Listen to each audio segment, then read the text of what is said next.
basic rule of ডিফাৰেন্সিয়েশন আৰু এই কুৱেশ্যনটো গুৱাহাটী ইউনিভাৰ্চিটিৰ 4th সেমিষ্টাৰৰ মেথছৰ পেপাৰখনত আছে প্ৰথমতে আজি আমি পাৱাৰ ফাংচন ৰুলটো শিকোৱা হয় পাৱাৰ ফাংচনটো ৰুলটো শিকিবলৈ যাওঁতে পাৱাৰ ফাংচন ৰুলৰ যোনটো আমি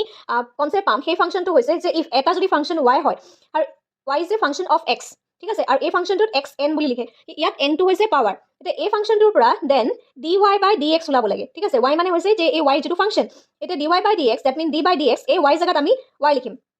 dy by dx y মানে কি xn xn গতিকে পাৱাৰ ফাংচন ৰুলত কি হ'ব যেহেতু ইয়াৰ ওপৰত পাৱাৰ কিমান আছে n আছে গতিকে প্ৰথমতে কি আহিব n টো আগত আহিব x আহিব n - 1 গতিকে এইটো হৈছে ইয়াৰ ফৰ্মুলা এতিয়া এই ফৰ্মুলাটো ইউজ কৰি কেইটামান আমি মেথছ কৰিম এটা মেথছ কৰিছো ধৰা এটা ফাংচন আছে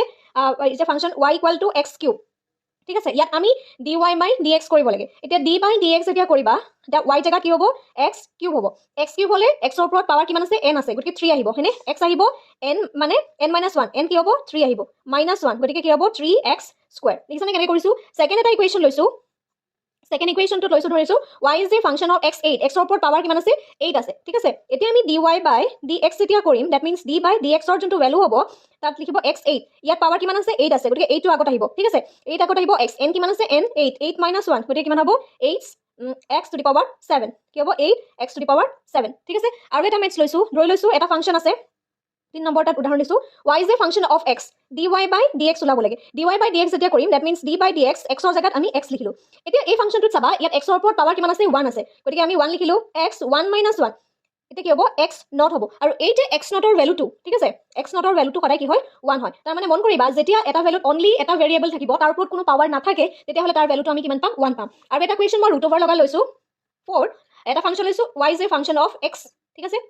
এটা এই ফাংচনটোত আমি dy by যেতিয়া dx কৰিম dy by dx কৰিবলৈ হলে d by dx এতিয়া ইয়াত আহিব x²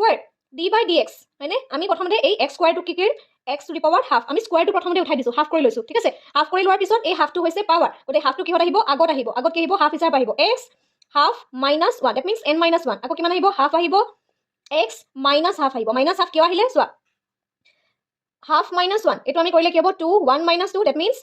-1/2 হয় না নহয় এটো হয় এটো বেসিক আমি সকলোৱে জানো মেথছ হয় গতিকে এই ফাংচনটোত আমাৰ কি আহিলে -1/2 আহি গল ঠিক আছে x